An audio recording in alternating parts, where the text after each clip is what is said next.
sobre este tema, sobre la complicada situación política en la que estamos en estos momentos, que ya se ha vuelto como una especie de status quo, de situación permanente en nuestra política. Vamos a hablar con Enzo Helguera, que es especialista en temas electorales, porque además esto nos cae en medio de una coyuntura electoral. Enzo, ¿cómo está? ¿Qué tal? Muy buenas tardes. Juan Carlos, ¿cómo estás? Buenas tardes, qué gusto saludarte nuevamente por otra crisis. Las crisis ya están empezando a ser una normalidad de la política y el sistema político peruano, lamentablemente. Siempre las coyunturas electorales son movidas, son de cierta incertidumbre, pero no recuerdo una como esta, ¿no? Donde el presidente, en pleno proceso de salida, en pleno proceso electoral ya convocado, esté metido en situaciones tan complicadas que incluso están a punto de generar un nuevo pedido de vacancia. Eso no lo había visto antes, ¿no?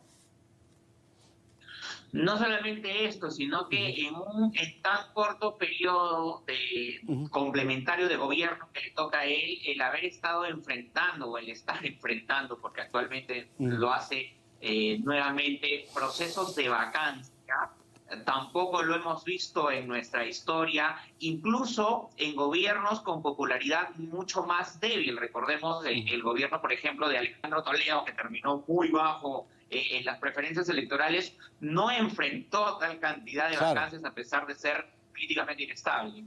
Recuerdo que, por ejemplo, Alejandro Toledo llegó a límites de 6% de aprobación, ¿no? Desde el Congreso y desde algunas tiendas políticas se hablaba incluso de pasos al costado, de ceder el poder al premier o algo así, ¿no? Una estabilidad muy profunda. El presidente tiene definitivamente mucho más arraigo popular que lo que tenía Toledo hacia el final de su gobierno, en que en los últimos meses Toledo como que repunta un poco y salva la situación.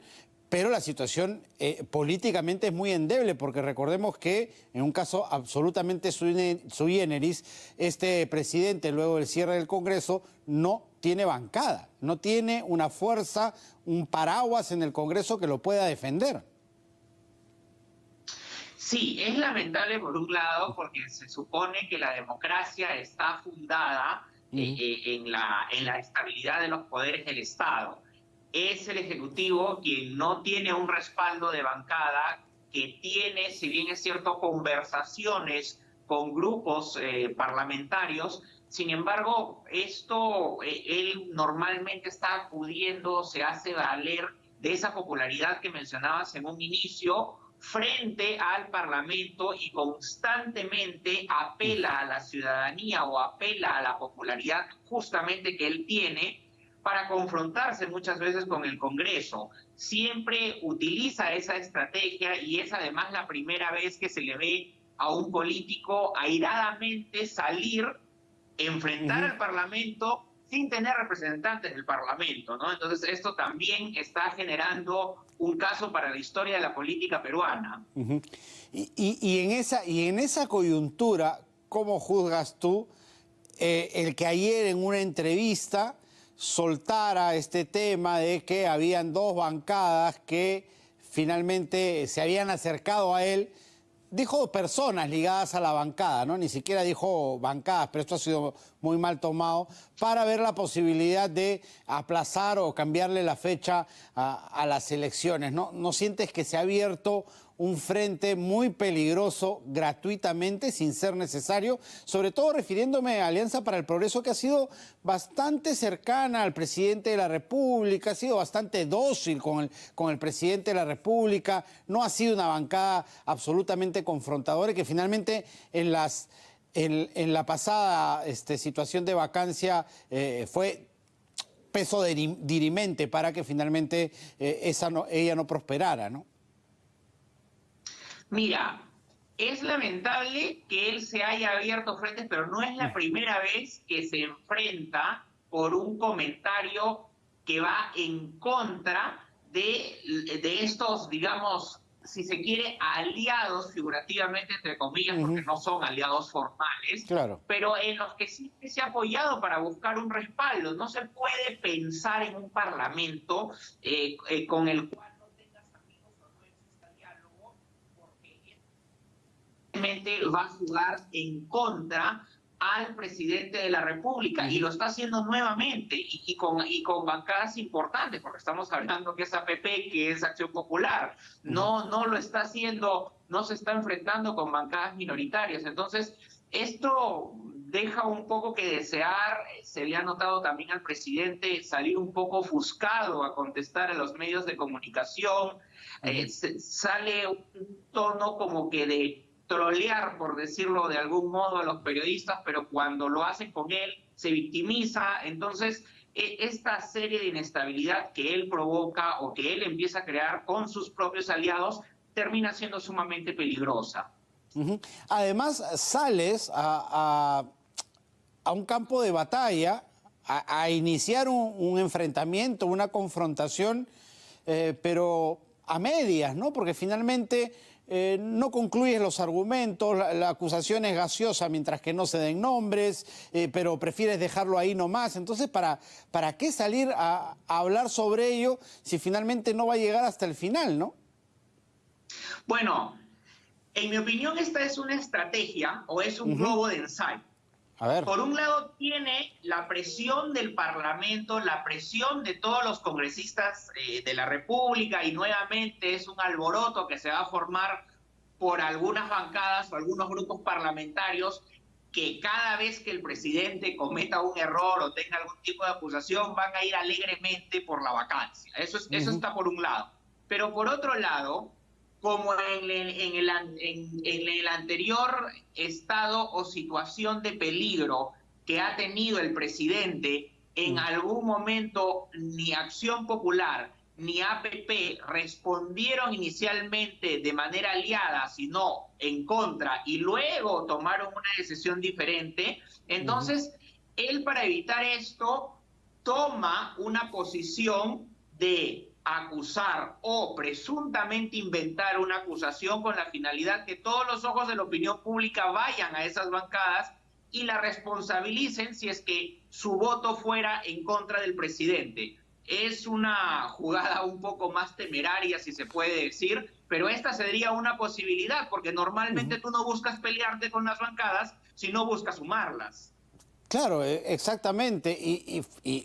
Y además puedes provocar que la tentación sea una represalia que finalmente sí te ponga en un peligro de vacancia, ¿no? Porque creo que después de la experiencia anterior a la que tú haces mención, ni Acción Popular ni Alianza para el Progreso, más allá de lo nuevo que ha salido en contra del presidente de la República, hayan tenido a priori la intención de ir otra vez por la vacancia. Creo que ya estaban curados en salud.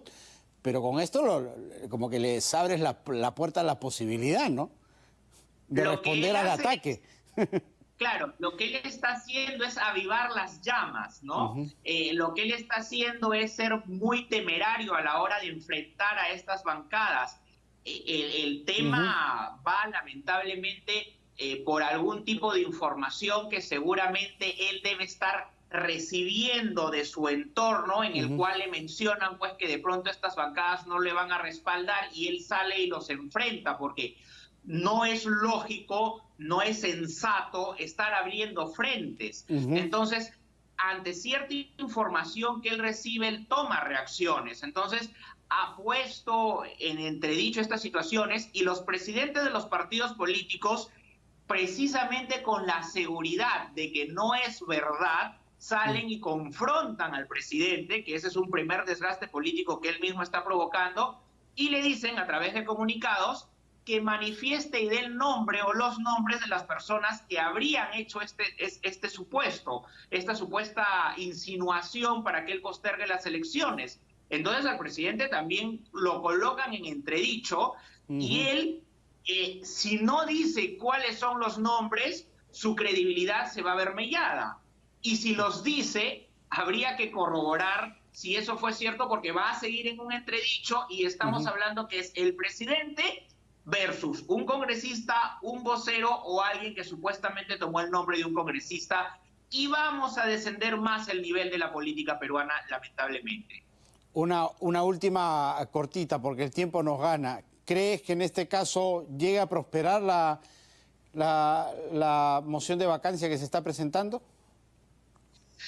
Mira, en realidad esta pregunta es bastante compleja porque, por un lado, considero que los líderes de los partidos políticos les va a ser un poco complicado sostener o contener a los congresistas que en la anterior ocasión por primera vez votaron a favor de que se investigue y se convoque al presidente al Parlamento. Entonces, esos mismos parlamentarios evidentemente van a estar molestos e incómodos y no les falta razón y van a estar presionando al interior de los partidos políticos. Creo yo que finalmente los líderes de los partidos políticos o quienes de alguna manera influyen en los partidos políticos, tanto Acción Popular como APP, van a reflexionar que finalmente este desgaste lo único que va a hacer es perjudicarlos a ellos mismos, toda vez que el presidente ya los puso en entredicho en un principio, Claro. y en un segundo lugar que están pensando en las elecciones venideras, y no va a haber mucho espacio político para que ellos puedan sobrevivir a este enfrentamiento en el caso de confrontarlo e intentar perjudicar al presidente. Entonces, no creo que apunten por ese lado, pero no va a ser fácil poder unificar nuevamente los criterios de los partidos y las bancadas que representan. Perfecto, Enzo. Muchas gracias por tu participación hoy en el programa. Listo, Juan Carlos, un gusto. Enzo Helguera, especialista en temas electorales, ha estado con nosotros analizando un poco esta coyuntura y lo que se puede venir en los próximos días.